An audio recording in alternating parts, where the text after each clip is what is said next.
¿Qué tal? Buenas tardes, ¿cómo van? Buenas tardes. Buenas tardes, profe. Todo bien. Vamos a esperar unos minutos. Todavía tenemos que respetar la norma. Pero, profe, eso no empezaba a partir del 12. No, ya esta semana nos habían mandado Yo ¿Por me qué no acuerdo lo que era mandaron? del 12. A partir del 12. Yo creo que sí, en el correo decía a partir del 12. Ah, la pucha. Sí, Bueno, profe, a no, mí no se me ha la evaluación docente. entonces, ¿será que me equivoqué yo con las fechas? Yo estaba con que empezaba hoy, el 5. Bueno, ya perdimos media hora de gratis. Ay, Vamos a ver. Si empezaba el 12, pues ni modo, ya que, ¿qué podemos hacer? Dejémosla con que empezaba el 12. Bueno, ni modo, ¿qué va a hacer? Me equivoqué. Vamos a arrancar entonces la clase. Total, 3 minutos. Igual, bueno, como vamos a tener que dar esta media hora, no vamos a, por estos días, digamos, no vamos a tener el corte de media clase para no tratar de aprovechar un poquito, ¿verdad? El tiempito extra que vamos a perder. Si ustedes se fijan en el Tec Digital, ya dejé la carpeta de proyectos, no le he enviado el correíto, pero ahí está ya el enunciado para el proyecto que vamos a usar para el curso, ¿verdad? Recuerden que ese proyecto vale 25%, Profe, es un proyecto bastante, sí. es que también está, creo que el de. ¿Cómo se llama esto? También está otro que. Ay, no, lo estaba viendo ahorita, que habían dos PDFs en ese proyecto. Creo que es del Sí, otro curso. No sé. no, pero el otro es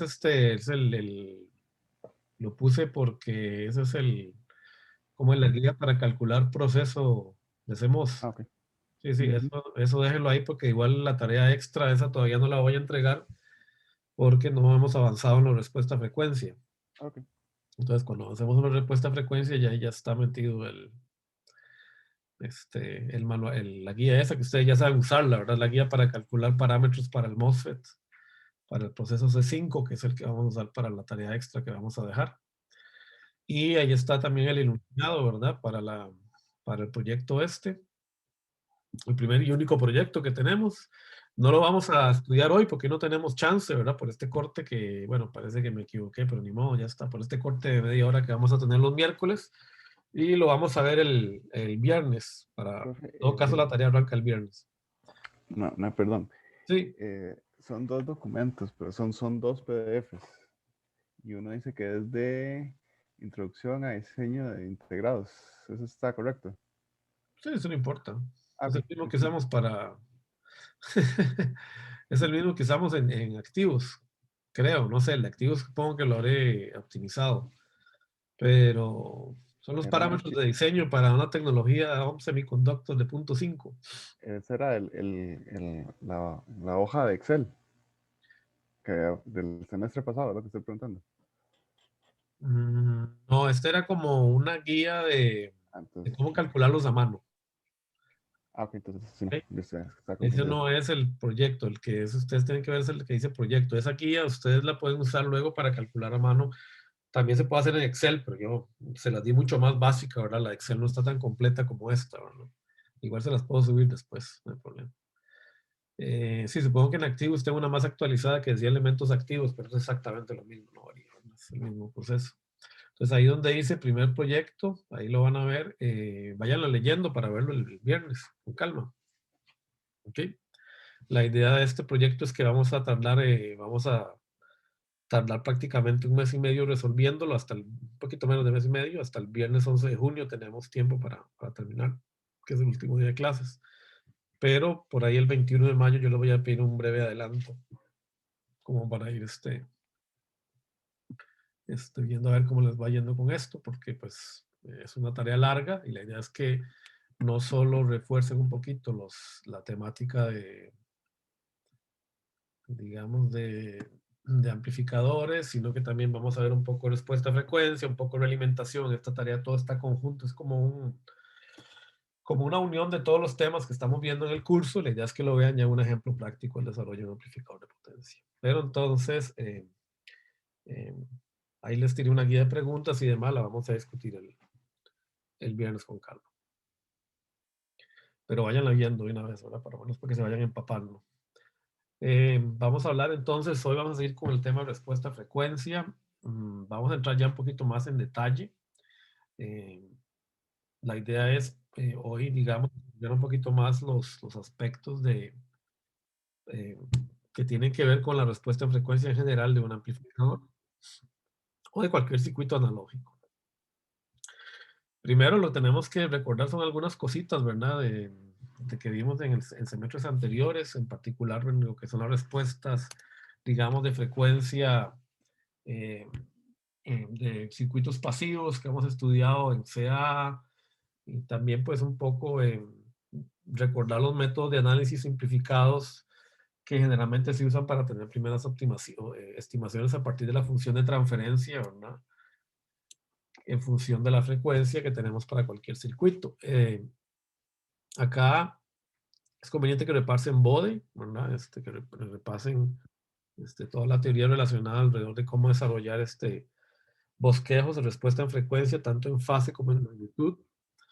No es necesario que sea un estudio, digamos, o como vamos a ver, un estudio muy profundo de cómo realizar un diagrama de Bode exacto.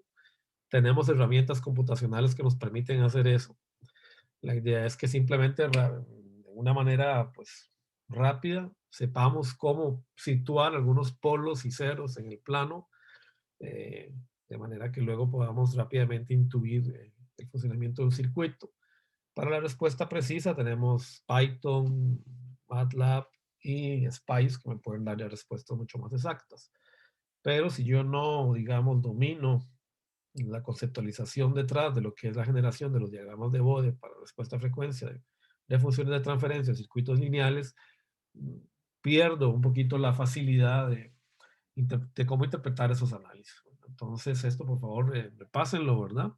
Es conveniente que vayan a la bibliografía con que ustedes cubrieron este curso en CC o en CA, mejor dicho. Bueno, aquí tenemos un famoso filtro paso bajo de primer orden, nada del otro mundo, ustedes lo conocen desde CA, conocen la función de transferencia de este circuito, la podemos derivar rápidamente, ¿no? Es simplemente pues un divisor de voltaje, ¿verdad? En función de la frecuencia.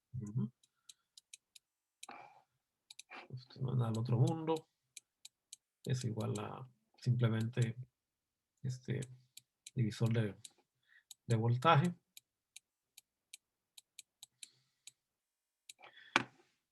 Y que el cual si ustedes pues digamos elaboran un poquito más, termina siendo, ¿verdad? Algo así, ¿verdad? Donde 1 sobre RC entonces es la frecuencia del único polo que tenemos, ¿verdad? En mi circuito. Ese polo es el polo de mediana frecuencia, como vamos a ver, ¿verdad? Aquí es fácil derivar que la ganancia se ve atenuada, ¿verdad? 1 sobre raíz de 2, ¿verdad? Justo donde tenemos el polo, ¿verdad? Esto es fácil de analizar intuitivamente, es una estrategia rápida también a la hora de evaluar circuitos. Recuerden, la respuesta intuitiva muchas veces es directa y les va a dar una ayuda tal vez mucho más profunda, algo que les va a quedar más grabado que si se aprenden las fórmulas.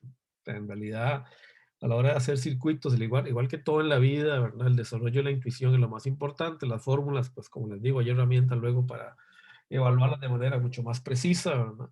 Pero en principio, si ustedes entienden por qué ocurre esto de una manera intuitiva, ya es mucho más fácil luego entender las fórmulas que definen, digamos, el comportamiento de mi circuito, ¿verdad? Ustedes saben que la reactancia de un capacitor es una función inversa de la frecuencia, ¿verdad? Así que si la frecuencia aumenta, es claro, ¿verdad? Que este capacitor se convierte cada vez más en un corto, y por eso es que conforme aumente la frecuencia, ¿verdad? A partir de un determinado punto, el circuito va a empezar a ver una atenuación, ¿okay?, de la señal de salida de V-out en función de V1, porque cada vez más este nodo, ¿verdad?, conforme aumente la frecuencia, empieza a conectarse con el nodo de salida y por lo tanto empezamos a ver una caída en el, ¿verdad?, divisor resistivo, perdón, divisor de impedancia que tenemos acá, ¿verdad? 1/SC. Cada vez más parece un corto. Este circuito puede servirnos para entender un poquito lo que ocurre con un amplificador common source.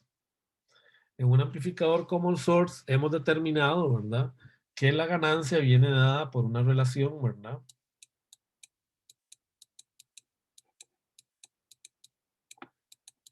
que involucra la transconductancia del transistor y la resistencia en paralelo de mi circuito, ¿verdad? Ahorita vamos a hacer el análisis, lo podemos hacer de una vez, lo hace más adelante. Ahorita lo vamos a hacer con más calma, digamos, el análisis algebraico de esto, ¿ok? Vean que lo que estoy haciendo ahora es añadiendo una capacitancia de carga a mi circuito, una capacitancia que va a modificar, por lo tanto, la impedancia de salida del circuito. Sin necesidad de hacer algún análisis, digamos, aunque yo pueda hacer de una vez la transformación al modelo de pequeña señal de este circuito, a partir del que ya conozco. Vean que en realidad, si yo conozco la fórmula, pues es simplemente, ¿verdad?, integrar dentro de la fórmula la reactancia que estamos añadiendo debido al capacitor, ¿verdad? Entonces, de aquí es claro ver, ¿verdad?, que en este circuito también vamos a tener un efecto similar al del circuito anterior. Solo que mi ganancia, o mi, digamos, relación de función de frecuencia V-out V-in, digamos, ahora parte de un término GMRD, ¿ok? En lo que sería la ganancia en CC, ¿verdad? En baja frecuencia, GMRD es la ganancia de este circuito, pero conforme la frecuencia del circuito aumente, vamos a ver que la ganancia del amplificador empieza a caer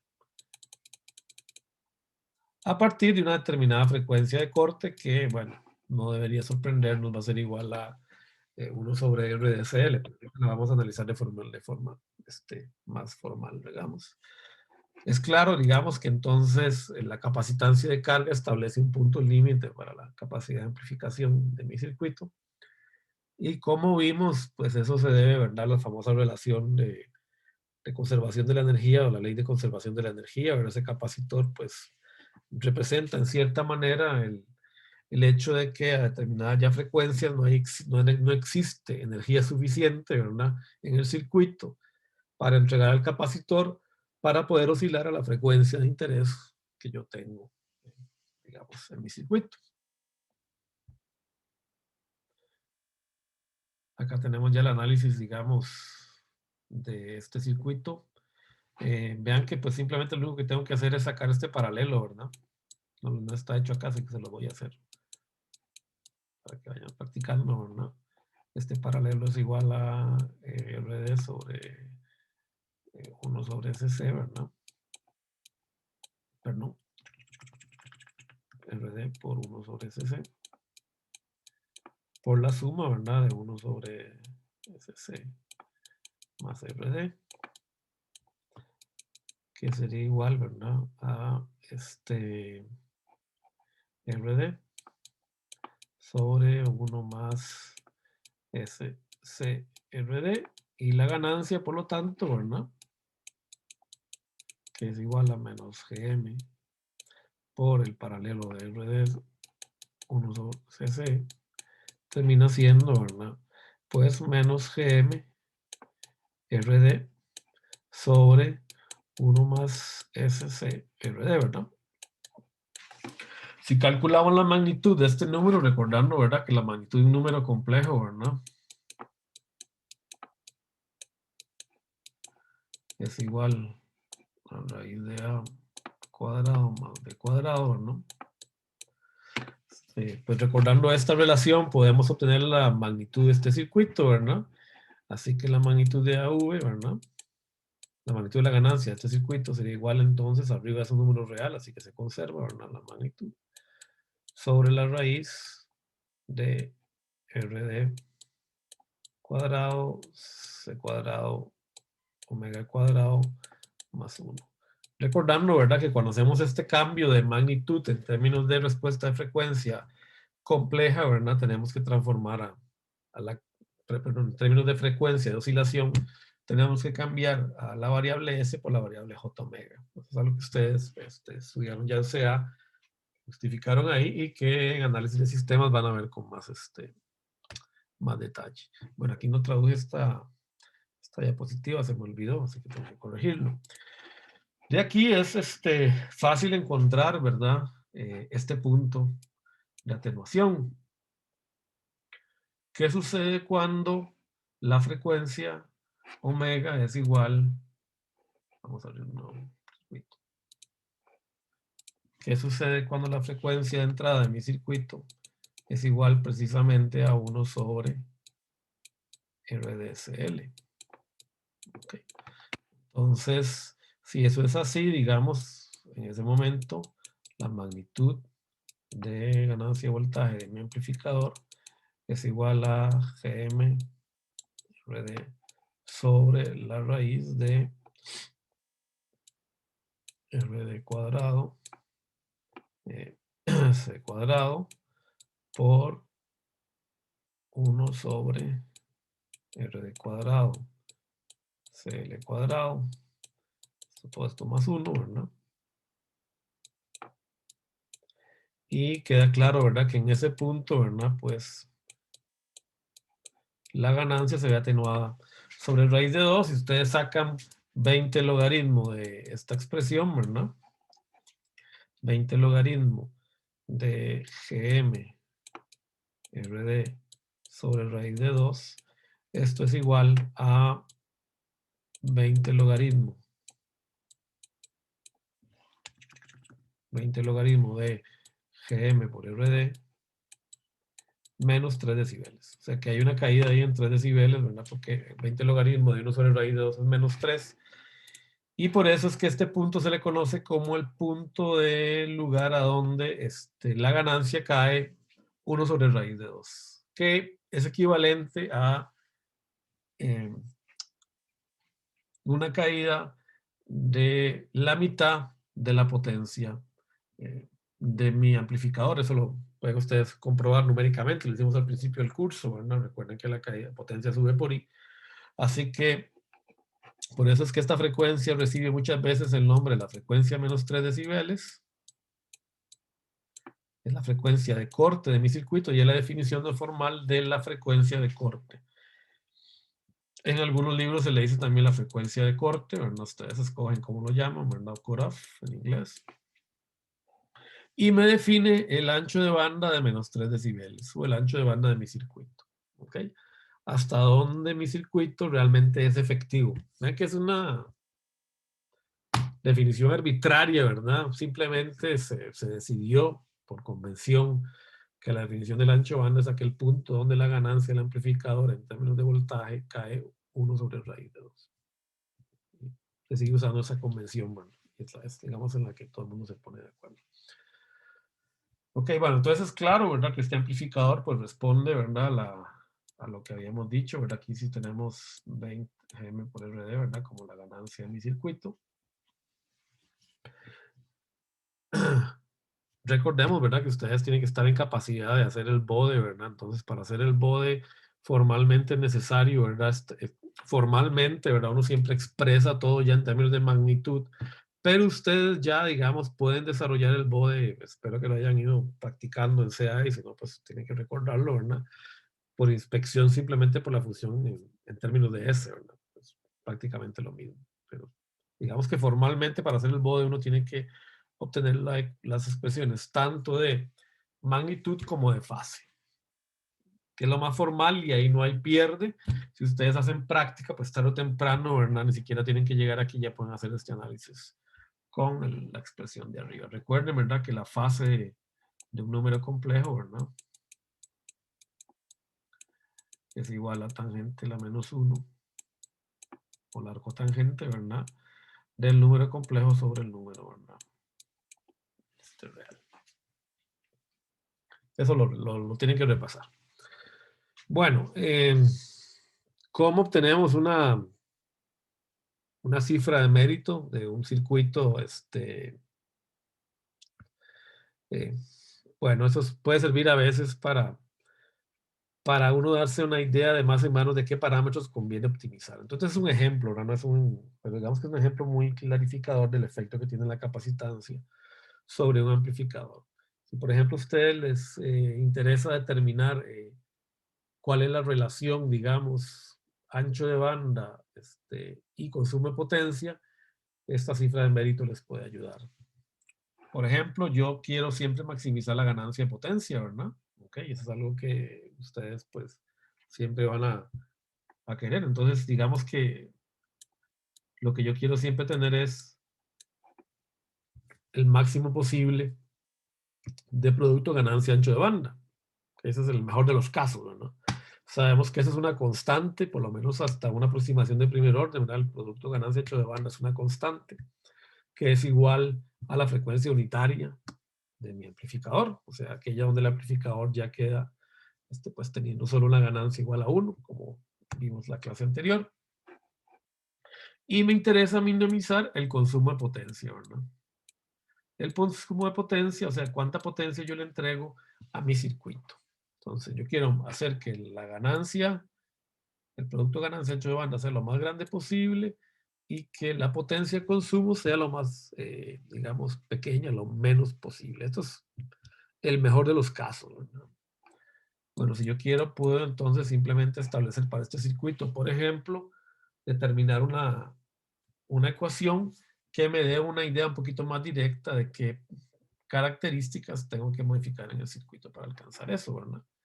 Entonces, ustedes pueden determinar, digamos, que la ganancia de este circuito, ¿verdad? Es GM por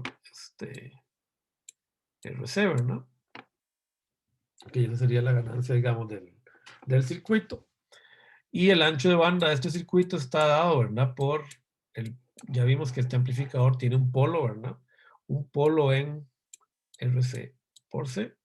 Ok, entonces esto sería la ganancia. Esto sería el ancho de banda. Y todo esto, voy a hacerlo al revés para no enredarnos, ¿verdad? Esto aquí es la ganancia. Y esto de acá es el ancho de banda, ¿verdad? Tal cual lo definimos en esta diapositiva, ¿no? Y el consumo de potencia, pues es igual a ICC, ¿verdad? O la corriente de colector, ¿verdad? Por VCC. Bueno, GM es IC sobre VT, ¿verdad?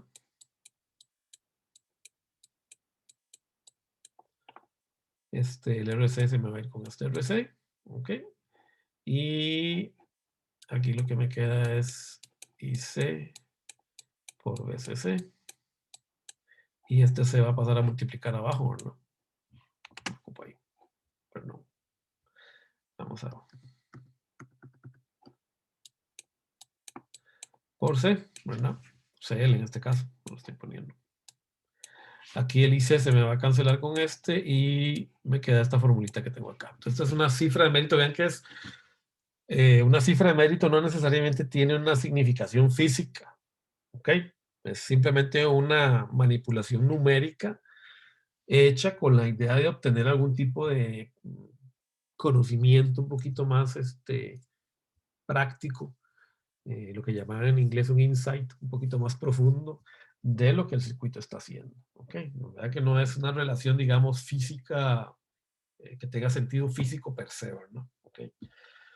En este caso es claro, entonces, digamos, al obtener esta cifra de mérito para este circuito, que hay dos variables que yo puedo controlar, ¿verdad? Y que si yo quiero que este circuito sea lo más eficientemente posible, necesito que tanto USC como CL sean lo más pequeños posibles. ¿Ok? O sea, en la medida de lo posible, hay que minimizar CL y hay que minimizar USC. Este análisis se hace, lo hemos hecho utilizando un transistor bipolar porque es más sencillo, digamos, en la derivación de la transconductancia del transistor. En el caso del MOSFET, esa transconductancia es un poquito más, o sea, podemos obtener la misma cifra de mérito, La pueden hacer ustedes si quieren en esa casa. Pero digamos que hay un parámetro WL, ¿verdad? Dando vueltas, ¿verdad? Y el ID siempre queda influenciando un poquito la ecuación. Pero bueno, no importa. En cierta manera, esta cifra de mérito ya nos da una idea de que a mí lo que me conviene, siempre que voy a hacer un diseño electrónico, es tratar de minimizar la tensión y minimizar el tamaño de las capacitancias de carga. Y eso siempre, siempre se va a cumplir, aunque estamos trabajando con un amplificador MOSFET. Y de hecho eso es, digamos, una de las razones, desde un punto de vista práctico, por el cual el avance en la ley de Moore precisamente fue produciendo, ¿verdad?, una mejora en el desarrollo de los dispositivos, porque como ustedes recuerdan de activos, ¿verdad?, con la ley de Moore, ¿verdad?, cada vez que disminuimos a la mitad el tamaño del transistor, estamos disminuyendo a la mitad el tamaño de su capacitancia de entrada, ¿verdad?, en el caso de MOSFET, y si disminuimos su VCC, estamos disminuyendo a la mitad el consumo, ¿verdad? Recuerden que habíamos hecho un análisis, ¿verdad?, donde hemos visto que en amplificadores MOSFET, ¿verdad?, la potencia, ¿verdad?, era igual a el cuadrado de la alimentación, ¿verdad?, por la capacitancia total del circuito, ¿verdad?, por la frecuencia del reloj, ¿verdad?, la que funcionaba el mismo, por un parámetro alfa de actividad, ¿verdad? Habíamos hecho esa derivación en el semestre anterior, más o menos en un circuito muy similar a este. Entonces, esto también nos explica, ¿verdad?, por qué entonces me conviene ir minimizando el tamaño de mis tecnologías y mi alimentación para obtener cada vez mejores respuestas y más ancho de banda.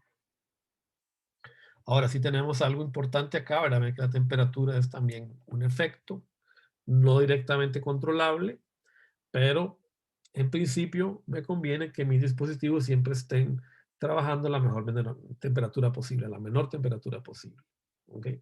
Para maximizar también esta relación de mérito. ¿Cómo podemos interpretar esto desde el punto de vista de la respuesta temporal, que es lo que nosotros al final generalmente terminamos, o lo que generalmente pues, es en realidad lo que nosotros observamos, ¿verdad?, desde el punto de vista real?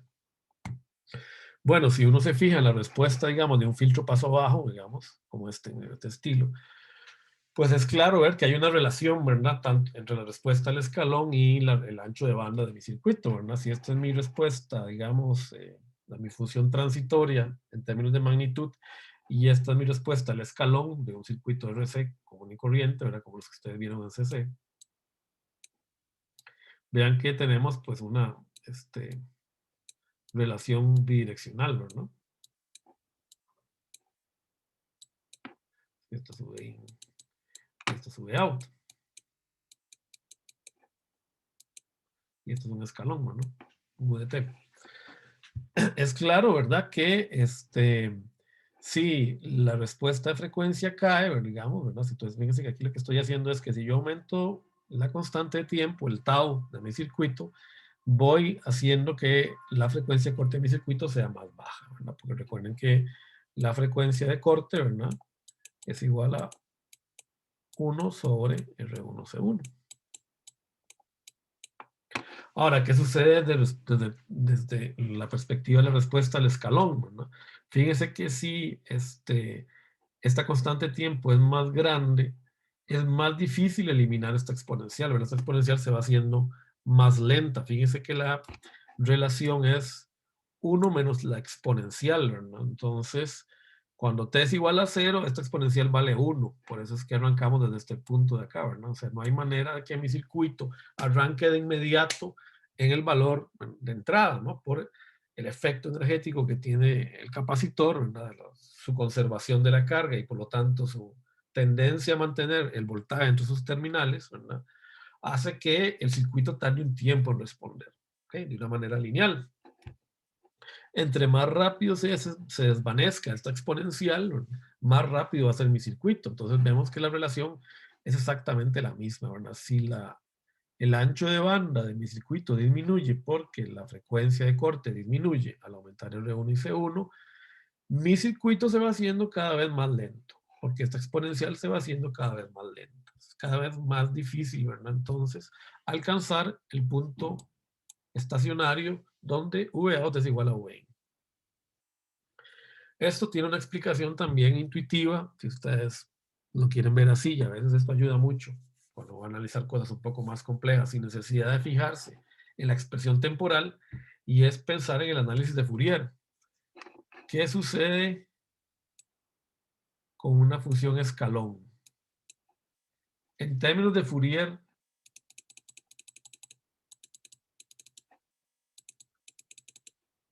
¿cuántos términos necesito yo, digamos, para representar esta función? ¿Cuál sería el espectro? Entonces, espero que se acuerden de Fourier, ¿verdad? Si no, es hora de empezar a retomar eso porque en análisis lo van a ver otra vez, ¿ok? Un escalón, ¿cuál era el tamaño de su espectro? Si quieren verlo en un pulso para que se acuerden, porque yo sé que el escalón capaz que no se acuerdan. En un pulso. Ustedes hacían la transformación de Fourier, ¿cómo era el espectro? ¿Se acuerdan?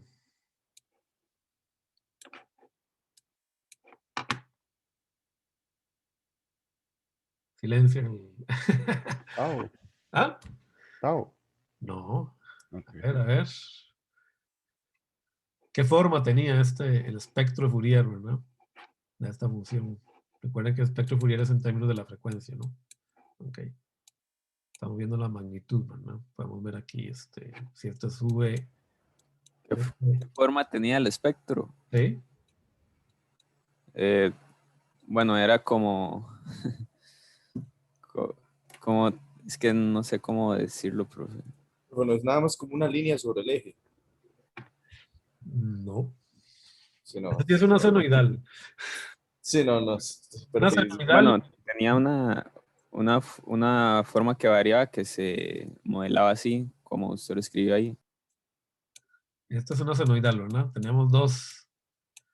Cuando pasamos a la frecuencia, ¿verdad? Tenemos dos impulsos de delta de Dirac, ¿verdad?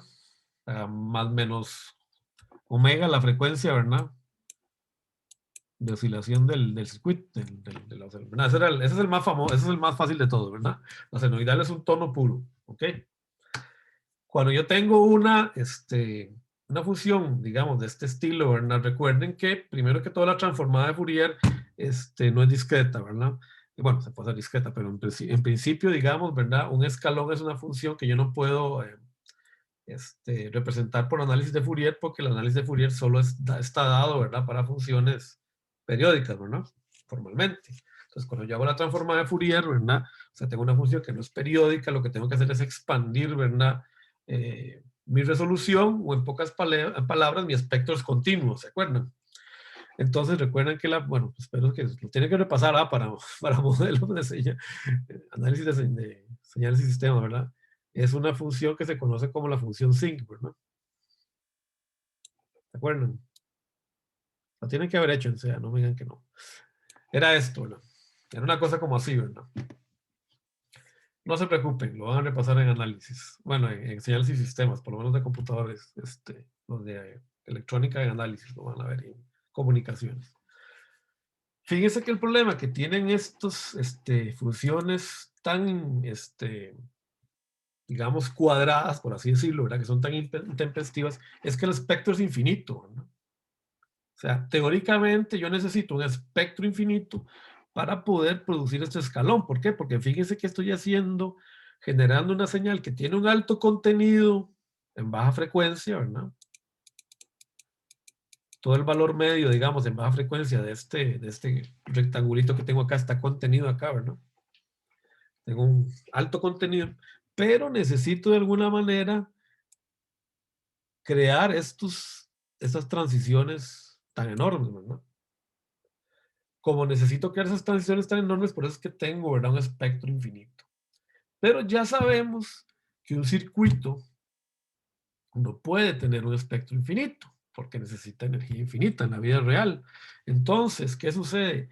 Que en realidad, por eso es que esto se conoce como un filtro paso bajo. Cuando yo paso esta función escalón por mi circuito RC, lo que yo estoy haciendo es cortando el espectro. O sea, estoy eliminando una parte del espectro. Lo estoy borrando. ¿Ok? Por eso es que la salida va a ser, cuando yo vea la salida va a ser algo así. Porque estoy eliminando los componentes de alta frecuencia de la respuesta espectral que me permiten producir esos bordes abruptos. ¿Ok? Más o menos. De ahí viene el nombre filtro paso bajo de este circuito, porque está filtrando todo el espectro alto. Bueno, y por los dos lados, ¿verdad? Porque el filtro pues tiene una... Bueno, ahí no me quedó, perdonen, ahí me lo volé, pero el filtro en realidad va para los dos lados. Lo que pasa es que obviamente uno siempre se interesa al lado derecho, porque el lado derecho es el causal, es el que existe en la vida real, ¿verdad? El lado izquierdo es matemáticamente correcto, pero no existe en la vida real, no es físico posiblemente, no es el lado anticausal. Lo van a ver, no se preocupen, en análisis de señales y sistemas. Pero el lado derecho, que es el causal, me produce, ¿verdad? Esta salida en V-out.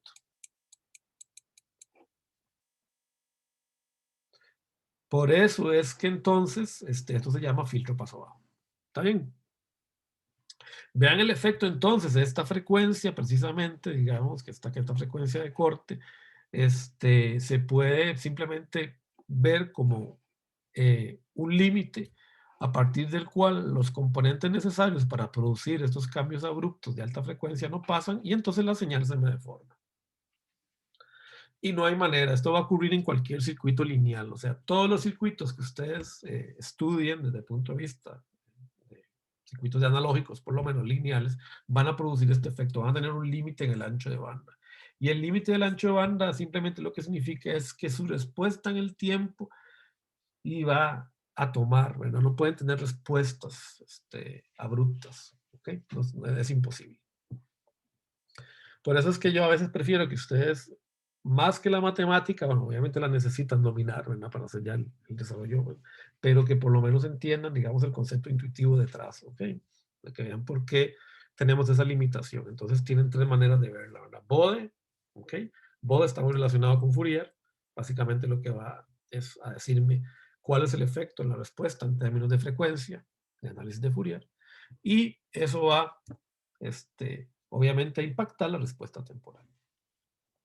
Fíjense que aquí no hemos considerado el efecto del slew rate, que es un efecto no lineal, no se puede analizar por Fourier. Okay. Eso queda por aparte. Pero si mi circuito no tiene problemas de slew rate, si yo lo diseñé de manera que no hay efecto de slew rate en las frecuencias de mi interés, okay, aún así hay una limitación debido a pues, la frecuencia de transferencia en términos de Fourier. Bueno, esto espero que lo repasen. Yo no lo voy a ver acá. Ustedes ya deberían saber cómo hacer análisis de bode. Igual los bodes que vamos a hacer en este curso son muy sencillos.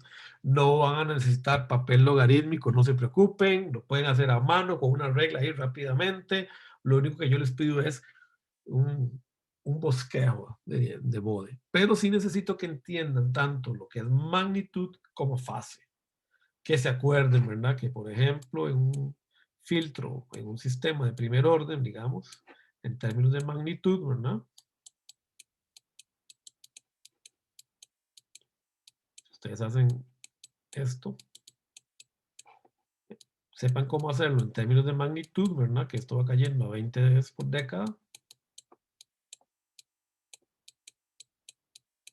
Y que en fase también me lo pueden hacer, ¿verdad? Si esta es la fase, ¿verdad?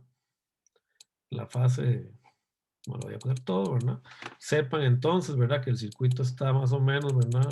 En un polo, ¿verdad? Produce un desfase de menos 45 grados en la frecuencia de interés, ¿ok?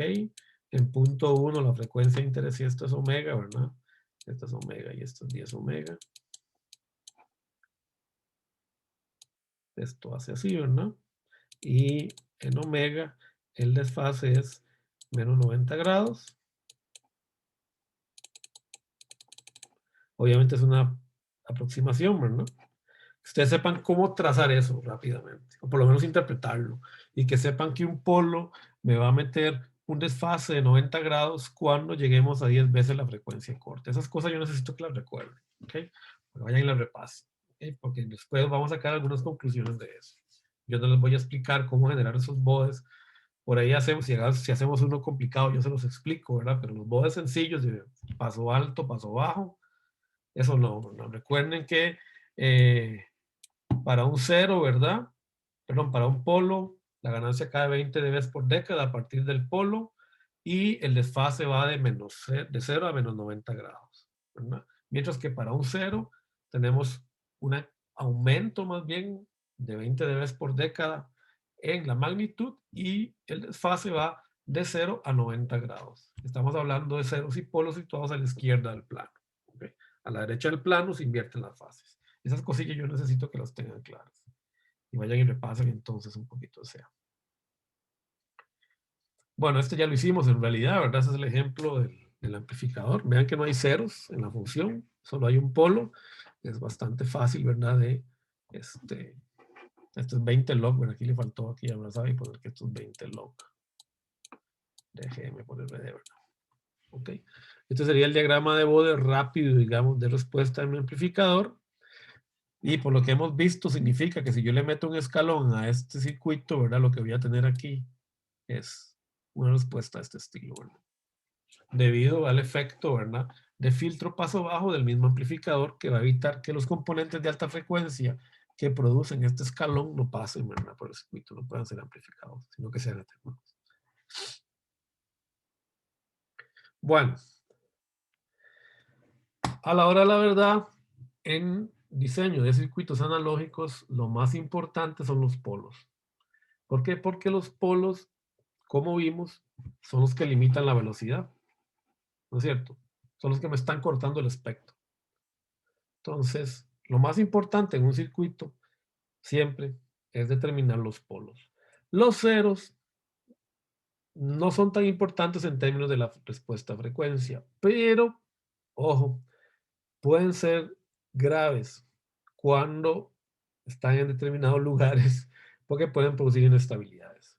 En este curso, no se preocupen, los ceros no nos van a importar. O sea, vamos a ver un par de ejemplos de lo que pasa con ceros en un circuito, pero no nos vamos a detener en eso, porque es un tema un poquito más complicado. Y yo necesito que ustedes sepan un poco más de análisis de sistemas lineales para poder hablar un poquito de lo que ocurre con los ceros, sobre todo los ceros al plano derecho. Entonces eso queda para el curso de maestría. Sin embargo, bueno, los de computadores se salvan, no estudian mucho ese problema de los ceros. En electrónica ustedes lo van a ver luego en análisis de sistemas y en control y en comunicaciones se van a topar con estos fenómenos de los ceros en las funciones de transferencia y los problemas que pueden producir. ¿Okay? Pero en este caso, digamos, para el curso de discretos, lo que nos va a preocupar son los polos. Bueno, generalmente, lo más fácil para analizar un circuito es encontrar los polos. Los polos son lo que nos va a determinar entonces la velocidad final de mi sistema. ¿Cómo identificamos un polo? La regla es muy sencilla, no la vamos a probar. Es una regla que está, por ahí la pueden leer, está en la página 509, sí, 509. Ok, lo sabe, yo diría que la lean con calma. Pero básicamente la regla dice así. Ustedes lo que tienen que ir a buscar es el camino de la señal. ¿Por dónde pasa la señal de que a ustedes les interesa? En este caso es un amplificador common source. ¿Por dónde va la señal que les interesa a ustedes? Y pues es fácil verlo, ¿verdad? La señal viene por aquí, ¿verdad? Va a atravesar desde el gate al transistor, porque está siendo amplificada, ¿verdad? Por el transistor. Y va a salir por Vout, amplificada, ¿verdad? Ese es el camino de la señal que ustedes quieren analizar. Si tuviéramos un amplificador como un gate, okay, por ejemplo, que vamos a tener un amplificador como un gate, puede ser base común también, pero no importa, yo le hice MOSFET. Entonces tienen este circuito. Okay.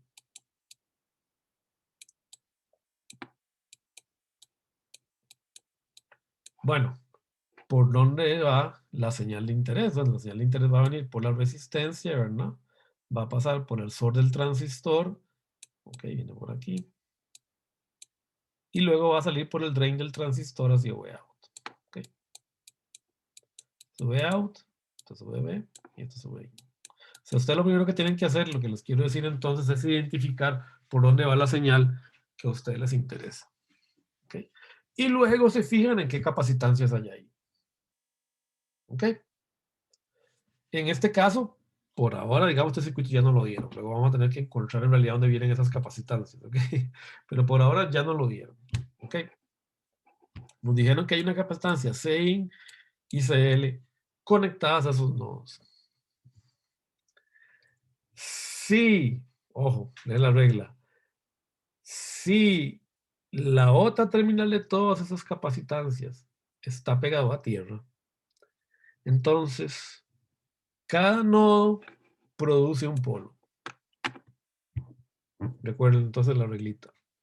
Si la otra terminal de las capacitancias pegadas a los nodos por donde pasa la señal está pegada a tierra, entonces ese nodo produce un polo. En este caso, ¿cuántos nodos tienen? Tienen 1 y 2.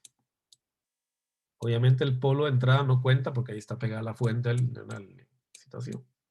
Así que esto no cuenta. Y este nodo está en paralelo con este, así que tampoco cuenta. Solo tienen 2 nodos. En ambos nodos, las capacitancias tienen una de las terminales pegadas a tierra. Entonces, bueno, es fácil ver que entonces solo pueden haber 2 polos.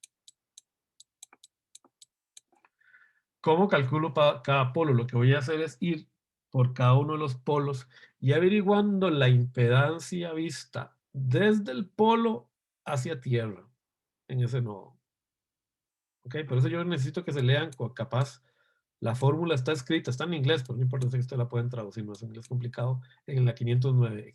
Ahí, léanla con calma para que la entiendan. ¿Ok? Estudienla hoy. Me voy a cada uno de los nodos y calculo la impedancia equivalente que hay ahí, el Thevenin, desde ese nodo a tierra. ¿Ok? Bueno, entonces, si yo voy a hacer el Thevenin de 1 a tierra, ¿qué hago con esta fuente?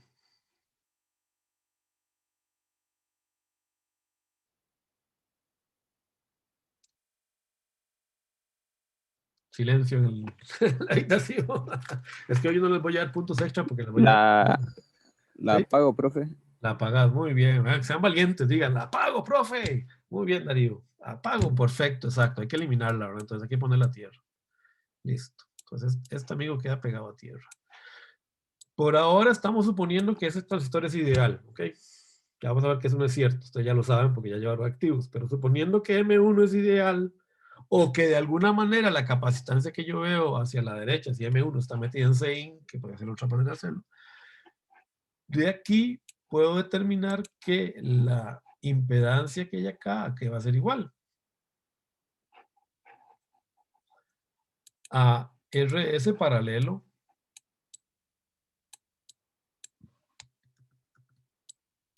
aquí yo puedo ver es que la impedancia que hay es RS paralelo 1 sobre SC, ¿verdad? Bueno, no doy cuenta. Pero no la tengo que determinar. Ahí básicamente lo que yo tengo que decir entonces es que el polo, porque yo sé que en un paralelo, el polo va a ser simplemente la constante de tiempo que se genera en ese nodo. ¿Ok? ¿Qué es esto de acá, no? Porque ya lo hicimos, ¿verdad? Lo hicimos hace un rato. Yo sé cuando tengo un paralelo, una resistencia con una capacitancia, me queda una función con un polo, ¿no es cierto? Así que no tenemos que volver a hacer, ¿verdad? Es esto de aquí. O, si lo quieren ver de más arriba, es esta de acá, ¿verdad? Bueno, en realidad era esta de acá. Si tengo un capacitor y una resistencia y hago el Thevenin en este nodo, pues lo que me queda es este paralelo, ¿verdad? Entonces yo sé que en este circuito tengo un polo en 1 sobre RC, ¿verdad? Es un sistema de primer orden. Entonces ni siquiera tengo que desarrollar otra vez el paralelo. Ya yo sé automáticamente, tengo una R paralelo con un capacitor, tengo un polo en 1 sobre RCSI. Hago lo mismo para el nodo 2. Me vengo a este nodo. ¿Cómo hago el Thevenin? Bueno, recuerden, estamos haciendo un análisis de pequeña señal. ¿Ok? Recuerden que estamos hablando de la función de transferencia y amplificación. La ecuación de amplificación es una ecuación de CA, ¿verdad? Recuerden, es una desarrollada a partir del modelo de amplificación. Entonces yo puedo suponer que este VDD es una tierra en CA. Vout es una tensión de salida, así que eso queda al aire. Y de nuevo me quedan en paralelo RD con CL. De aquí yo puedo identificar mi segundo polo, que es este de acá. No se preocupen, vamos a hacer muchas prácticas de esto, ¿ok? Pero para que más o menos vayan viendo el procedimiento. Entonces vayan y repasen en el libro, lean la fórmula, ¿verdad? Entonces voy, identifico el camino de señal, identifico los nodos y si en ese nodo yo puedo hacer que la capacitancia que esté anotada vaya a tierra, digamos que uno, mejor dicho, que uno de los términos del capacitor esté pegado a tierra, entonces yo puedo simplemente encontrar la constante RC en ese nodo aplicando Thevenin, ¿verdad? O sea, sería 1 sobre la resistencia que esté pegada ahí, vista tierra, por la capacitancia que esté pegada ahí, vista tierra. Esto me produce los dos polos. ¿Hay ceros en este circuito? A primera vista no lo hay. A primera vista es muy fácil identificar un cero porque un cero aparece cuando hay un capacitor en serie. Eso lo vamos a ver. Igual usted lo debe haber visto en CA, pero bueno. En principio ahí no parece que haya ningún capacitor en serie, entonces no hay un cero. Okay. Pero no se preocupen, eso formalmente lo vamos a ver. Entonces si yo sé que no hay polos, yo puedo entonces, pero que no hay ceros, la función de transferencia, en este caso, que no siempre es lo que se puede hacer, yo la puedo rápidamente determinar como una función de segundo orden, donde tengo una ganancia, que es constante en CC, sobre dos polos. O sea, si yo quiero escribir esto formalmente, en realidad, en términos de S, esto va a ser igual a GM RD menos, porque es un amplificador common source, 1 más S Cin RS por, no me ocupo ahí, 1 más S Cl RD. Esa es la función de transferencia completa. Si la aplico para calcular el BODE, tengo esto de acá. Entonces, fíjense que aquí tengo dos polos. ¿Cómo sería el BODE de ese circuito? Vamos a hacerlo aquí rápidamente para ir recordando que ustedes se vayan ambientando, digamos. Vamos a ver. Entonces, están diciendo que la función Vout es igual a GM RD sobre la raíz de RD CL omega cuadrado más 1. Esto sería 1, ¿no?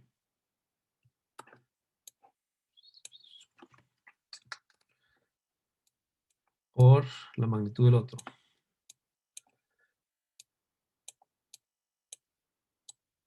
RD no. RS Cin omega todo esto al cuadrado más 1. ¿Están de acuerdo? Si no se acuerdan cómo hacer eso, lo siento, ¿verdad? Tienen que ir a repasar en SEA, ¿verdad? Es esta expresión de acá, ¿verdad? O sea, aquí le dieron vuelta porque simplemente están sustituyendo, ¿verdad? Ok. Estaba poniendo P1 sobre esto, ¿verdad? Pero lo mismo que yo puse. ¿Cómo hacemos el BODE de magnitud? Primero determinemos la ganancia.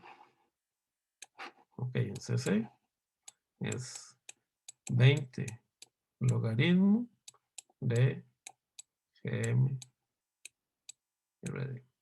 Y es magnitud, ¿verdad? Porque si no, logaritmo no puede hacerlo. Recuerden que la magnitud, ¿verdad? Es en términos de J omega. Vout. Vin. Entonces tenemos esta ganancia acá. Bueno, tenemos dos polos. ¿Cuál ponemos primero? Por ahora no tenemos una regla. Yo arbitrariamente les puedo sugerir que el primer polo es el de entrada, pero esto en realidad vamos a tener que encontrar un criterio para determinarlo. En realidad vamos a ver que generalmente es así porque este CIN incluye la capacitancia del óxido del transistor, pero no necesariamente es el caso.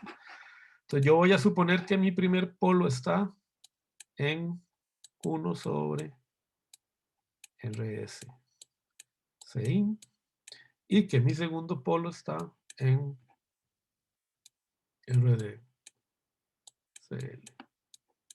Como les digo, esto es arbitrario, compañeros. En realidad necesitamos luego encontrar alguna reglita o algún criterio, ¿verdad?, que nos ayude a decir lo que es así. Generalmente es así.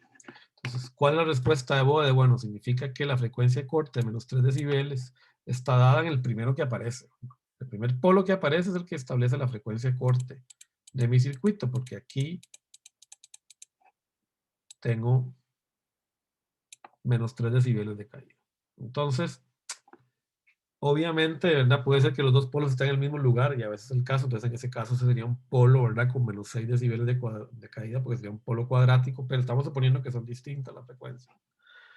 El amplificador empieza a tener una caída de menos 20 dB por década, ¿verdad?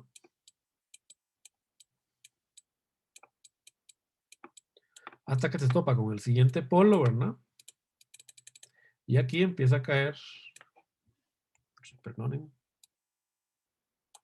con menos 40 dB por década. ¿Ok? ¿Está claro cómo lo saqué? ¿No? Yo diría que ustedes esto, o sea, lo vieron. No debería ser nada del otro mundo. Si no, repasar, muchachos.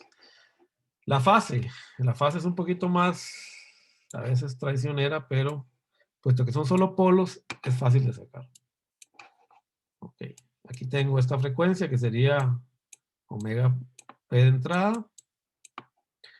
Entonces, me voy a punto 1, omega P1, y a 10 veces omega Pin.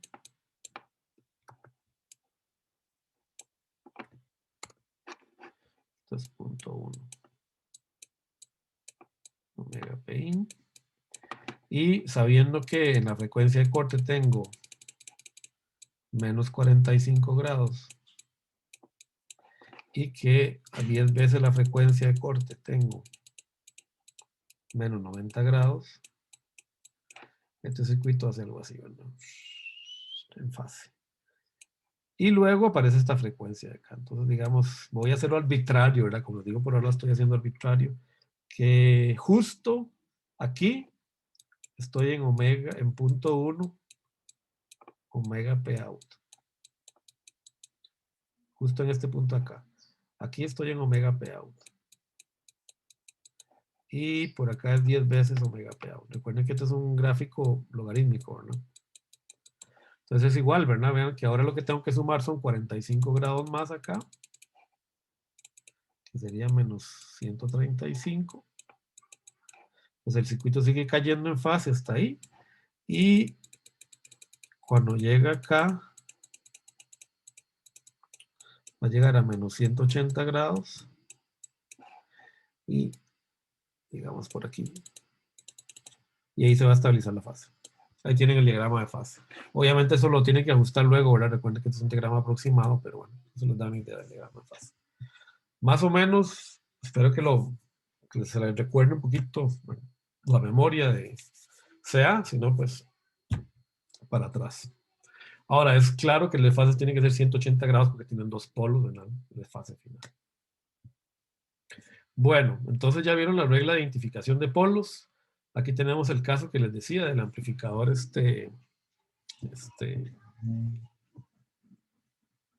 Common Gate. ¿Por qué tengo este omega P1? Profe, Sí, hola, perdón que le interrumpa. Una pregunta, ¿esto está en el Razavi?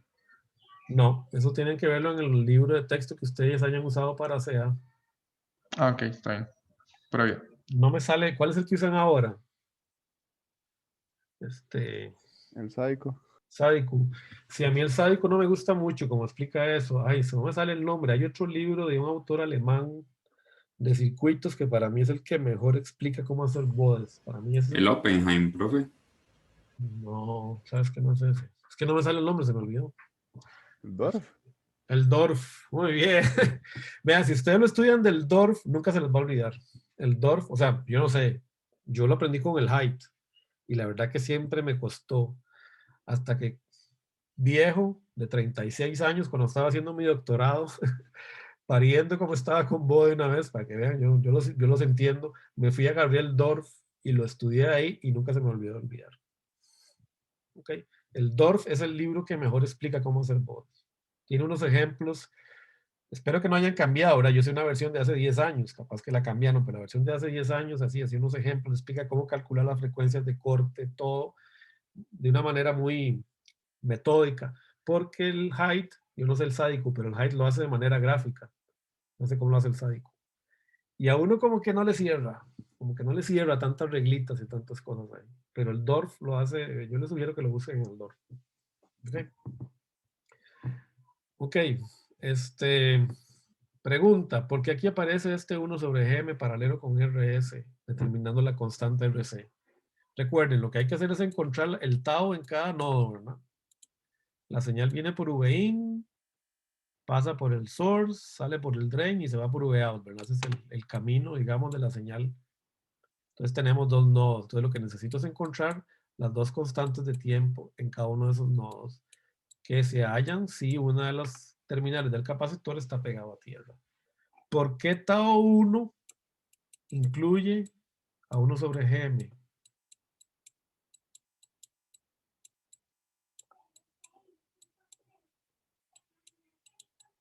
Pregunta, a ver, ¿cómo estamos?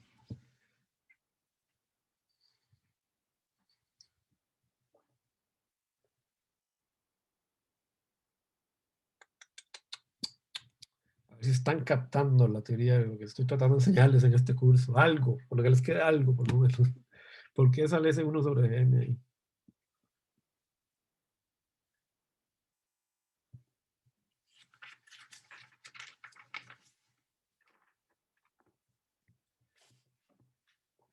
Ya se rinden.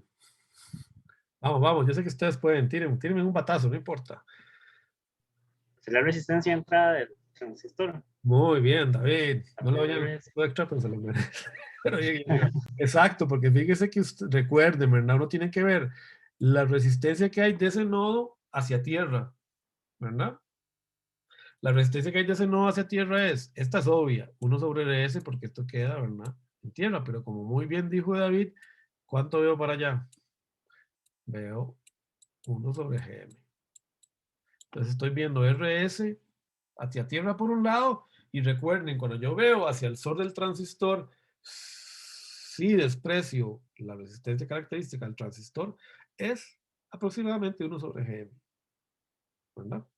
Porque el modelo de pequeña señal, ¿verdad? Lo hicimos varias veces. Entrando la impedancia vista hacia el source en un transistor es 1 sobre GM. Y las dos están en paralelo porque comparten los dos nodos, ¿verdad? Están pegadas aquí en este nodo y el otro nodo está pegado a tierra. Entonces, por eso aparece esta constante tiempo.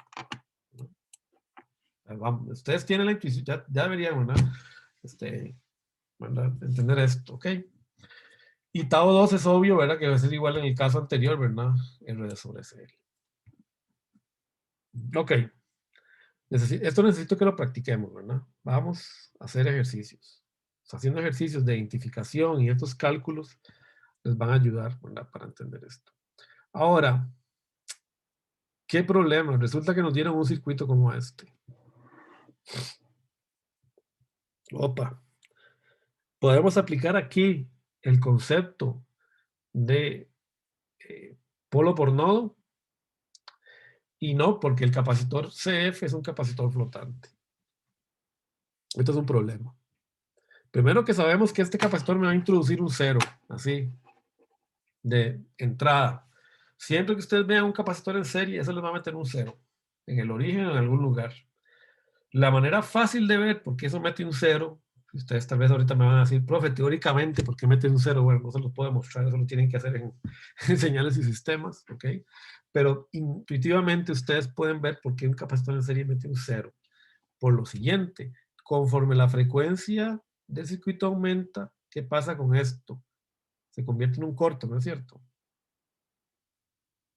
conforme F aumenta, 1 sobre SCF tiende a 0. O sea que este nodo y este nodo empiezan a cortocircuitarse. Y la señal se me empieza a ir por aquí en lugar de irse por el transistor. O sea, está eliminando el amplificador. Por eso produce un 0 en la función de transferencia. ¿Ok? Esa es una manera intuitiva de verlo, ¿verdad? Obviamente hay una manera más teórica, la verán en sistemas. ¿Ok? Bueno, ¿cómo hacemos? Bueno, hay una manera de hacerlo, que es hacer el análisis teórico, ¿verdad? De todo esto, de sacar la respuesta a frecuencia, ¿verdad? Y de hecho lo vamos a hacer por encima, no lo vamos a hacer de una manera tan exhaustiva más adelante, la clase que viene. Pero ustedes saben, ¿verdad? Que los ingenieros buscamos facilitarnos la vida. Entonces vamos a facilitarnos la vida. Resulta que ustedes se acuerdan que vimos el semestre anterior una cosa que se llamaba el teorema de Miller, ¿se acuerdan? Que hablamos del efecto de Miller. ¿Se acuerdan, verdad? Como un capacitor entre dos nodos termina viéndose amplificado dependiendo de la oscilación, digamos, o el cambio de señal o de voltaje en sus terminales, ¿verdad? ¿Por qué? Porque tiene que haber un principio de conservación de carga, ¿verdad? Recuerden, ¿verdad? Que Q es igual a C por V, ¿verdad? Entonces, vimos, ¿verdad? Cuando estábamos haciendo el análisis sobre todo del modelo digital, ¿se acuerdan? Cuando hicimos el análisis del modelo digital, que si yo tengo un capacitor, ¿verdad? Que se está moviendo, digamos, y la tensión se mueve en este orden, ¿verdad? Se hace así. Eso es equivalente a tener un capacitor que solo ve, digamos, y esto vale C. Eso es equivalente a ver un capacitor que tiene 2C con uno de los nodos pegados a tierra. Y sí, hablamos de ese efecto, ¿verdad? Y lo usamos para generar los modelos, ¿se acuerdan? Los modelos de análisis de tiempo de las compuertas digitales, ¿se acuerdan? El modelo de análisis RC. Bueno, y eso viene de este hecho, ¿verdad? Tiene que ver conservación de carga, ¿verdad? Si yo tengo esta variación de voltaje, significa que tengo un delta V, digamos, si esto es delta V y esto es delta V, este cambio, digamos, es delta V y delta V, significa que mi cambio en delta VC es igual a 2 delta V, ¿verdad? Entonces, si este cambio es 2 delta V, puesto que se tiene que conservar la carga, ¿verdad? En ambos circuitos, si son equivalentes, deberíamos entregar la misma carga, ¿verdad? Si yo quiero que aquí haya solo un cambio de delta V, ¿verdad? Significa que el capacitor tiene que crecer al doble, ¿verdad? Hicimos ese análisis, ¿verdad? Porque la carga tiene que ser igual, ¿verdad? En este caso la carga sería igual a C por 2V, y en este caso la carga que debería ser igual, tendría que ser igual a 2C por V, ¿verdad? Si este cambio es igual a V. Este cambio es igual a delta V. Perdón, esto está mal hecho. Aquí esto no es delta V, ¿verdad? Pero se acuerdan, ¿verdad? Lo que hicimos, ¿verdad? Yo aquí le estoy poniendo delta y no, ¿verdad? No está el delta, ¿verdad? Estoy poniendo acá. Hagámoslo así. Ahorita, de todos modos, ahorita hacemos algo un poquito más específico, ¿no? Entonces, si yo tengo un cambio para los dos lados igual a V, ¿no? Entonces VC es igual a 2V. Y para que se conserve la carga, ¿verdad? Para que las dos relaciones sean iguales, ¿verdad? Q1, y esto es Q2, ¿verdad? Q1 tiene que ser igual a Q2, ¿ok? Y entonces esto es igual, ¿verdad? Perdonen, esto está feo. Si el cambio sube aquí, tendría que ser igual en este caso, ¿verdad? A 2C, si el cambio es solo V, ¿verdad? Entonces, por eso es que vemos que este capacitor es como que se duplica, ¿verdad? Vimos ese efecto cuando hicimos el análisis en el semestre anterior en elementos activos para el modelo, digamos, de lo que llamamos el modelo digital. Bueno, eso también ocurre en analógico. Lo vamos a estudiar de una manera un poco más formal, aprovechándonos de este señor Miller, que en los años 20 fue el que descubrió este fenómeno. Vamos a ver si era en los años 20, cuando fue. 1919, John Miller encontró este fenómeno. Y de hecho John Miller es el inventor del amplificador cascodo, porque el amplificador cascodo elimina este fenómeno, el efecto de Miller. ¿Okay? Entonces él notó eso, ¿verdad? Que había como un aumento de la capacitancia equivalente que uno esperaba a tierra debido a los cambios de voltaje dentro de los circuitos. Entonces él determinó algo que se conoce como el teorema de Miller. El teorema de Miller básicamente lo que me permite es transformar mi circuito de manera que una impedancia que es flotante se pueda ver como dos impedancias referenciadas a tierra. ¿Ok? O sea que si yo tengo entre dos nodos V1 y V2 una impedancia ZF, yo pueda sustituir todo este circuito por un circuito equivalente donde solo vea una impedancia Z1 a tierra que me produzca el V1 que yo necesito y otra impedancia Z2 en el nodo 2 que me produzca el V2 que no necesito, siempre y cuando se cumplan estas dos normas, estas dos reglas. Donde AV es la ganancia de voltaje del nodo 1 al 2. ¿Ok? O sea, ¿cuánto ganamos de aquí a acá? Del 1 al 2. Bueno, vamos a demostrar el teorema, pero vean que en realidad este teorema es fácil, se puede mostrar fácilmente, simplemente indicando que yo tengo una corriente que va por aquí, una I1, que podría ser igual o debe ser igual a una menos I2, ¿verdad? Básicamente lo que Miller dijo es, si yo transformo ZF de manera que se conserve la ley de conservación de energía, ergo, la ley de corrientes de Kirchhoff, en cada uno de los nodos, la transformación debería ser válida. Entonces lo que dijo es, bueno, si aquí yo tengo esta I1, que es el producto de todas estas corrientes, mi circuito equivalente tiene que también tener una I1 por ese nodo. Si eso es así, estos nodos de acá no ven el efecto de la desaparición de la impedancia flotante. Y lo mismo por acá. Si por aquí yo tengo esta I2, que es el producto de estas corrientes que están entrando en el nodo 2, pues también yo tengo que producir un circuito que genere esa I2, de manera que, perdón, está al revés, la I2, ¿cómo la puse? Ay, perdón.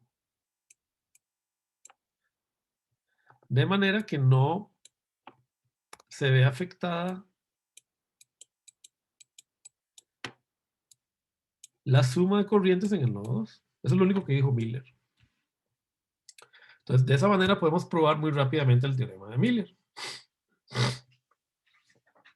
Lo que Miller está diciendo entonces es simplemente aplicar nodos, que ustedes ya lo conocen desde CC, ¿verdad? ¿Ok? Él lo que dijo es, para esta corriente I1 es igual a V1 menos V2 entre ZF. Es nodo, ¿no? Nodos que ustedes ya conocen. Eso tiene que ser igual a la corriente que va por acá.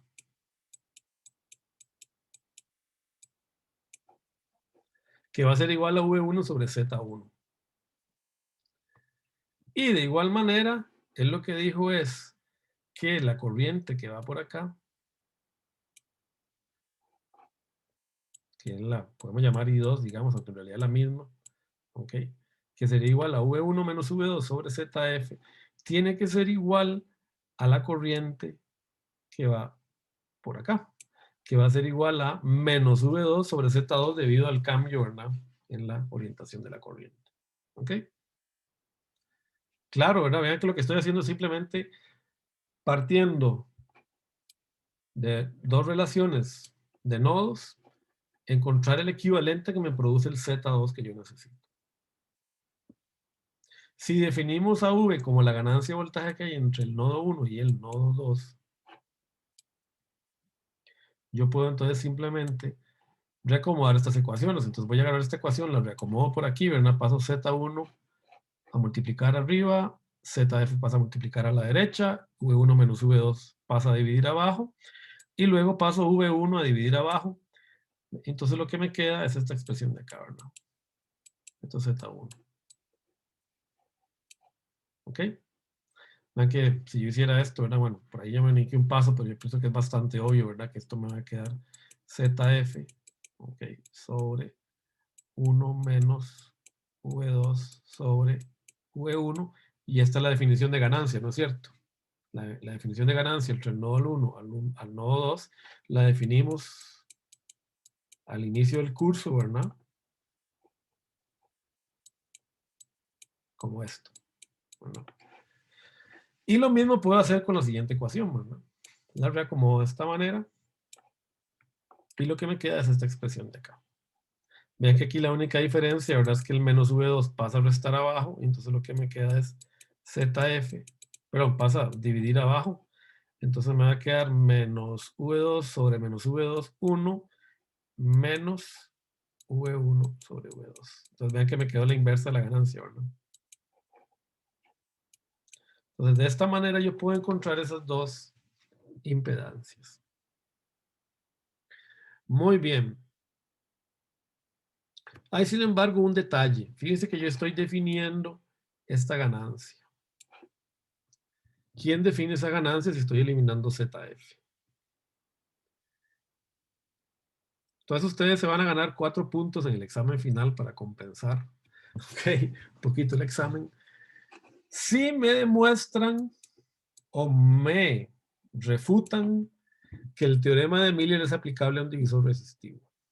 O sea, eso es básicamente por aquello que ustedes tengan algún compañero que todavía esté pegado en CC y que lo quieran llamar hoy en la tarde, decirle, ay, mira lo que me enseñó yo el profe, para algo sirvió llevar este curso con Chacón. Por lo menos aprendí, man, que con Miller usted resuelve cualquier circuito para que lo use ahora en CC y se olvide el resto.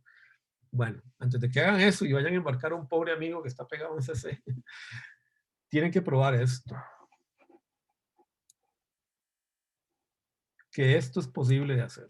O sea, que yo puedo hablar de este divisor resistivo y transformarlo en esto, aplicando el teorema de Miller, y ya sea, me lo tienen que probar o refutar.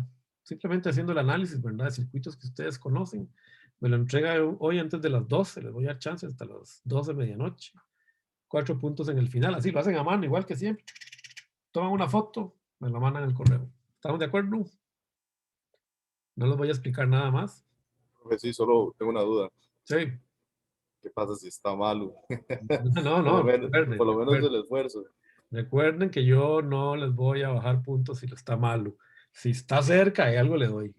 Está bien, está bien. ¿Está Lo bien? digo yo para hacer el esfuerzo ahí. Hagan el esfuerzo, muchachos. Vean, estos son puntos regalados. Si ustedes lo hacen, se lo ganan. Si no, no les bajo nada, no los castigo, ¿ok? Lo que yo quiero es que se motiven. Lo que yo quiero es que alguno de ustedes le saque amor a los circuitos. Yo sé que la mayoría no, igual van a seguir odiando 10 años de circuitos, pero tal vez alguno de ustedes termine ahí en el DSI Lab trabajando con nosotros. Les puedo asegurar que van a tener muy buenos trabajos, porque solo en el año pasado nos contrataron como a 15 que ya han pasado por el DSI Lab, todos están trabajando en Intel y Hewlett Packard. Así que si a alguno de ustedes les interesan los circuitos, si le logra encontrar el amor a esto, que yo se lo tengo, por eso es que hoy este curso, bienvenidos a trabajar en el DSI Lab. Entonces esto es para motivarlo, tranquilo, Oscar, no me lo voy a sonar si lo hace mal, ¿ok? No hay problema Bueno, ninguno. bueno, pura bien. Y si hace más o menos, ok. Entonces recuerden, demuestren o refuten que esto se puede hacer.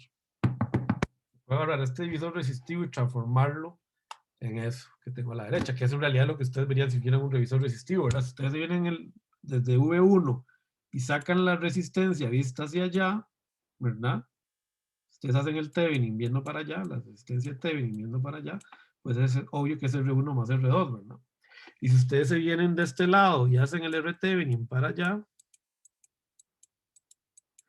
¿verdad? Recordando que cuando estamos a la izquierda, recuerden esto siempre, cuando estamos a la izquierda de mi circuito, estamos hablando de fuentes, y cuando estamos a la derecha, estamos hablando de tensiones de salida, recuerden eso, ¿verdad? Entonces, cuando yo hago el Thevenin desde V1 hacia la derecha, V2 es una tensión de salida, así que no tengo que hacer nada. Mientras que si yo hago el Thevenin hacia la izquierda, viene hacia la izquierda, V1 es una fuente, entonces yo sé que esto se tiene que poner a tierra, y entonces es obvio que esa resistencia es R1 paralelo a R2, ¿verdad? Eso es lo que ustedes esperarían haciendo el Thevenin que ustedes ya conocen de CC. Prueben, aplicando teorema de Miller, que obtengo lo mismo. ¿Ok? Listo. ¿Estamos todos de acuerdo? O refútenlo. Nada más, vean, si no les da, digan, "Ay, ¿por qué no les da?" Ah, bueno, hay un detalle. No necesito que me digan cuál es el detalle, pero por lo menos que demuestren que no sirve. Ok, o que sirve. Usted lo prueba. Bueno, vamos a avanzar un par de diapositivas más y paramos la clase. Yo no los quiero tampoco matar joder hoy. Entonces, aquí vemos un ejemplo de un amplificador que tiene, ¿verdad?, un capacitor entre el nodo de salida y el nodo de entrada. Y este fue el efecto en realidad que vio Miller, John Miller, en 1919. Él agarraba un amplificador que tenía un capacitor colocado entre la entrada y la salida y vio que ese capacitor parecía ser más grande a la hora de la verdad. O sea, cuando él conectaba el circuito, ese capacitor parecía más grande de lo que realmente era. Entonces, si ustedes aplican el teorema de Miller, ¿verdad? Ok, podemos transformar Z1 en estos dos capacitores, ¿verdad? Recordando que ZF es, en este caso, es un capacitor, ¿verdad? 1 sobre SCF, ok, por 1 menos A0, ¿verdad? Porque la ganancia del amplificador es inversora. Terminamos, ¿verdad?, con esta expresión donde vemos que el capacitor aparentemente se ve amplificado 1 más A sub 0 veces. Mientras que por el otro lado, ¿verdad?, si hacemos el análisis, recordando que ZF es la de un capacitor,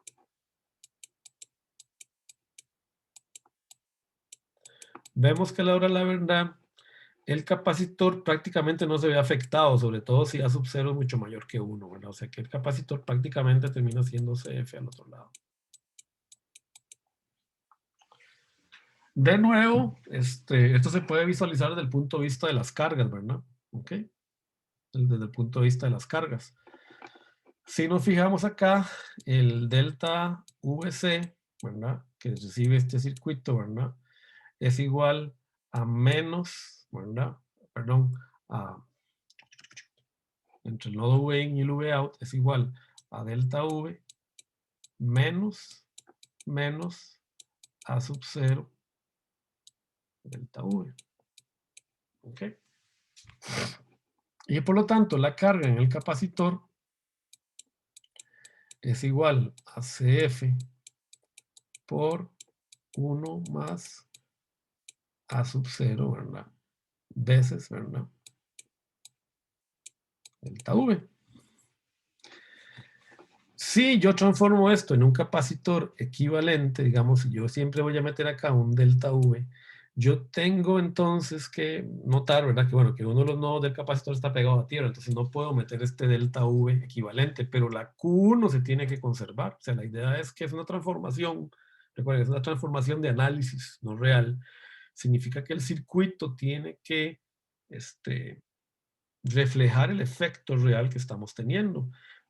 Y el efecto real que estamos teniendo es el efecto del cambio de carga. Entonces, Q2, la carga que tendríamos en este circuito, tiene que ser equivalente al delta V que tengo a la entrada, ¿verdad?, este delta V que tengo acá, multiplicado por un amplificador, perdón, por una amplificación de mi capacitor. Entonces, el capacitor aparentemente se ve más grande de lo que es, ¿cuánto? 1 más la ganancia del circuito. ¿Ok? Bueno, en realidad 1 menos la ganancia del circuito. Recuerden este menos, ¿verdad? Por ahí no se me enreden. Miller tiene un menos acá, ¿verdad? No lo pierdan. Nunca lo pierdan de vista porque alguna gente ahí en el examen se enreda con esto. Hay un menos ahí. ¿Ok? Entonces, este efecto es un problema muy grande en los amplificadores, como vamos a ver la clase que viene. Y de hecho fue la motivación de Miller y de otros para desarrollar el amplificador cascodo. Porque vean que el problema aquí es A sub 0. ¿Qué pasa si A sub 0 es 1? De que a lo sumo esta amplificación es del doble.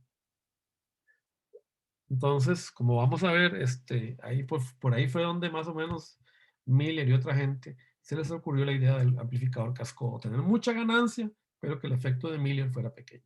Eso lo vamos a ver en la clase que viene. Vamos a parar con un último ejemplo. ¿Okay? Entonces, supongamos que nos dieron este circuito, ¿verdad?, que fue el que no pudimos resolver hace un rato. ¿Cómo hacemos? Bueno, vamos a transformar CF en dos capacitores equivalentes. ¿Cómo? Aplicando el teorema de Miller. ¿Cuál es la ganancia de este circuito si no considero el capacitor? ¿Ok? Desde X hasta acá, hasta Vout. Yo sé que Vout, Vx es igual a menos Gm por RD. Ojo, la ganancia cuando uno hace el amplificador, cuando uno hace el análisis de Miller, y esto lo voy a repetir muchas veces para que no lo hagan en el examen, es entre los nodos donde está conectado el capacitor. No me vengan y me apliquen la fórmula de ganancias desde VIN, porque fíjense que aquí hay un divisor de voltaje, ¿verdad? No se vengan desde VIN, tiene que ir desde el nodo donde está conectado el capacitor hacia el otro nodo. ¿Ok? Desde ahí es donde tenemos que aplicar el concepto de ganancia. Este concepto de ganancia esta ya la derivamos. Entonces ahora lo que tengo que aplicar es la ecuación de Miller. ¿Ok? ¿Qué dice Miller? Que la capacitancia, ¿verdad? Mejor dicho, que la impedancia equivalente Z1 o la impedancia es igual a ZF sobre 1 menos AV, que sería igual a 1 sobre SCF por 1 menos GM por RD, que sería igual a 1 sobre 1 más, perdonen, 1 más GM RD por CF. Y esto es S. Y de aquí podemos sacar aquí tienen entonces el polo. Ahora, ¿el polo cuál va a ser? El polo va a ser la capacitancia equivalente, que es esta, ¿verdad? Ven que la capacitancia creció por RS. Este es el tau 1. El tau X en este caso, ¿no? ¿Lo vieron? Igual vamos a hacer muchas prácticas, no se preocupen. Y vayan haciendo los ejercicios del Razar. Esto me va a definir la capacitancia. Entonces este Cin, ¿verdad? Recuerden, este Cin queda igual a 1 más GM RD por CF. Vean que el menos se fue porque la ganancia es negativa, ¿no? Ok. Y Cout, ¿qué va a ser igual? De una vez. Ni siquiera podemos aplicar la fórmula completa, pero intuitivamente yo la puedo sacar, ¿verdad? Es 1 más 1 sobre GMD, porque es 1 menos 1 sobre AV, ¿verdad? Por CF. Y el polo, por lo tanto, está dado por el tau out. Y el tau out, ¿verdad? Es este de acá, ¿verdad? RD por la capacitancia Cout equivalente, ¿verdad? Todo esto de acá es Cout. Entonces vimos cómo pudimos transformar un circuito que tenía un capacitor ahí en el medio que nos complicaba la existencia por uno donde ya podemos aplicar el concepto de polo por nodo, porque eso ya lo hicimos hace un par de diapositivas, ¿verdad? Y eso ya conocemos la respuesta a frecuencia. Problemas de Miller, como veremos más adelante, ¿verdad? Uno, que desaparece el cero que aquí va a haber. Ese cero solo vamos a ver cuando hagamos el análisis formal, la clase que viene.